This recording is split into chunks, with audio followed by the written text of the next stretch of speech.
अस्सलामु अलैकुम। Programme ground zero के साथ मैं हूं मुदस्सर इकबाल। मशरिक़ वस्ता एक बार फिर आलमी सियासत का मरकज़ बन चुका है, जहां जंग, सफारतकारी, धमकी और मज़ाकरात का पेचीदा इम्तजाज दुनिया के अमन को एक नए इम्तहान से दो चार कर रहा है। अमरीका और ईरान के दरमियान ताल्लुकात एक ऐसे नाजुक मोड़ पर खड़े हैं जहां एक तरफ मज़ाकरात के दरवाजे खुले रखने की बात की जा रही है, तो दूसरी तरफ जंग बंदी के खात्मे के ऐलानात और सख्त फौजी वार्निंग्स भी सामने आ रही हैं। अमरीकी सदर डोनाल्ड ट्रंप का कहना है कि ईरान ने मज़ाकरात जारी रखने की दरख्वास्त की है। अमरीका इस पर आमादा भी है, लेकिन साथ ही वो वाज़ेह कर चुके हैं कि गुज़श्ता माह होने वाली जंग बंदी अब ख़त्म हो चुकी है। दूसरी जानिब तेहरान ने इस दावे को दो टोक अंदाज में मुस्तरद करते हुए कहा कि उसने अमरीका से किसी किस्म की मज़ाकरात की दरख्वास्त नहीं की। ईरानी वज़ारत ख़ारजा ने ख़बरदार किया कि अगर अमरीका ने मफ़ाहमती याददाश्त की किसी भी शिक की खिलाफ वर्जी की तो ईरान इसका जवाबी इक़दाम करेगा। ईरानी वज़ारत ख़ारजा के तर्जुमान इस्माइल बकाई ने कहा कि अमरीका की जानिब से मुआहदे की किसी भी खिलाफ वर्जी का मुनासिब और इसी ज़बान में जवाब दिया जाएगा।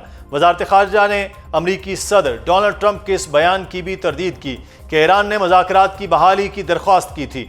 ईरानी वज़ारत ख़ारजा के तर्जुमान ने कहा कि ईरान ने अमरीका से मज़ाकरात की दरख्वास्त नहीं की, बल्कि कतर की सालिसों के ईरान आने की तजवीज़ को कबूल किया था। दूसरी जानिब अमरीका ने ईरान को एक बार फिर आबने हरमज़ को खोलने के हवाले से धमकी लगा दी है। अमरीकी न्यूज़ वेबसाइट एक्सियोस के मुताबिक वाशिंगटन ने ईरान से मुतालिबा किया कि वो दुनिया के सामने इस बात का ऐलान करे कि आबने हरमज़ महफूज और खुली है और तिजारती जहाज़ों पर हमले या फायरिंग न करने की यकीन दहानी भी कराए। एक्सियोस के मुताबिक ये पैगाम ईरान तक बराह रास्त और इलाकाई सालिसों के जरिए पहुंचा दिया गया। ईरान और अमरीका के दरमियान आबने हरमज़ में जारी कशीदगी किसी हद तक थम चुकी है, लेकिन दोनों जानिब से सख्त बयानात का सिलसिला जारी है, जिसके बायस अमन की तमाम कोशिशें खतरे में हैं। अमरीका ईरान को धमकियां लगा रहा है तो ईरान भी अपने सख्त मौक़िफ़ पर कायम है। ईरान के साबिक सुप्रीम लीडर आयतुल्लाह ख़ामनाई के नवाज़ जनाज़ा के बाद उनके बेटे सुप्रीम लीडर मुज्तबा ख़ामनाई ने अमरीका से बदला लेने का ऐलान किया है। अपने एक हालिया बयान में ईरानी सुप्रीम लीडर मुज्तबा ख़ामनाई ने वालिद के कत्ल का बदला लेने का ऐलान करते हुए इस इंतकाम को कौम की ख्वाहिश करार दिया। ईरानी सुप्रीम लीडर मुज्तबा ख़ामनाई ने समाजी राब्ते की वेबसाइट एक्स पर अपने एक अहम पैगाम में शहीद अली ख़ामनाई के जनाजे में अवाम की कसीर और तारीखी शिरकत पर लाखों शहरियों का शुक्रिया अदा किया।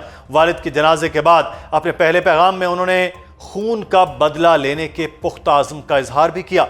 मुज्तबा ख़ामनाई ने कहा कि शहीद रहनुमा और गुज़श्ता दो जंगों के शहदा के खून का बदला कातिलों से लिया जाएगा। उन्होंने वाज़ेह किया कि ईरानी अवाम के दुश्मनों से शहदा के खून का यह इंतकाम लेना बिल्कुल यकीनी है और इंतकाम का यह मुतालिबा पूरी कौम का है, जिसे हर सूरत पूरा किया जाएगा। दूसरी जानिब अमरीकी सदर डोनाल्ड ट्रंप के मुबैना कत्ल के मंसूबे पर अमरीकी सदर ने भी बड़ा सख्त मौक़िफ़ अपनाया है। अपने सोशल मीडिया प्लेटफॉर्म पर एक इंतहाई सख्त और गैर मामूली बयान जारी करते हुए डोनाल्ड ट्रंप ने दावा किया कि 1000 मिसाइल ईरान की जानिब निशाना बांधे हुए हैं और फायर के लिए तैयार हैं। अगर ईरान ने उन्हें कत्ल करने या इक़दाम कत्ल की किसी भी धमकी पर अमल किया तो इसे संगीन नताइज भुगतना होंगे। ज़रूरत पड़ने पर अमरीकी फ़ौज को ईरान के तमाम इलाके मुकम्मल तबाह करने के अहकामात भी दिए जा चुके हैं। मशरिक़ वस्ता एक बार फिर जंग की आग की लपेट में है।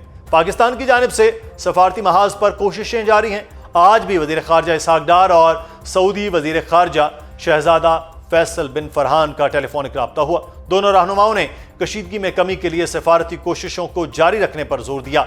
अब देखना यह होगा कि क्या अमरीका और ईरान वाकई मज़ाकरात की मेज़ पर वापस आएंगे। क्या जंग बंदी का खात्मा खित्ते में एक नई फौजी कशीदगी का पेश ख़ैमा साबित होगा या इलाकाई सालिस से एक बड़े तसादुम को रोकने में कामयाब हो जाएंगे। इस सब पर बात करेंगे। हमारे साथ मौजूद हैं हमारे मेहमान हसन हाशमी पीरज़ादा साहब, इंटरनेशनल एक्सपर्ट हैं। बहुत शुक्रिया पीरज़ादा साहब आपके वक्त का। सबसे पहले तो इस वक्त जो सूरत हाल है हाशमी साहब कि अमरीका की जानिब से ईरान को कहा गया कि आबना हरमुज़ को उसकी पुरानी हालत में और असली हालत में वो खोला जाए। ये आप समझते हैं कि ये थ्रेट है, कोई अल्टीमेटम है, या जो टॉक्स हैं उनकी कंडीशन है कि उसको वहाँ वापस लाया जाए? اور ایران جو ہے وہ اپنے آبِ ہرمز کو سب سے بڑا ہتھیار کے طور پہ استعمال کر رہا ہے؟ Thank you for having me. I think so. جس وجہ سے یہ جو کانفلکٹ کی دوبارہ سے جو سٹارٹ ہوا ہے، جو اسکرمشز سٹارٹ ہوئی ہیں جب ایرانینز نے جو ہے وہ 3 شپنگ جو جہاز جا رہے تھے ان کے اوپر اٹیک کیا ہے، اس کی وجہ یہ ہے کہ جو میمورنڈم آف انڈرسٹینڈنگ کا پیراگراف نمبر 5 یا پوائنٹ نمبر 5 ہے، اس کی انٹرپریٹیشن جو امریکنز نے لی ہے اور جو ایرانینز نے لی ہے وہ ڈفرینٹ ہے.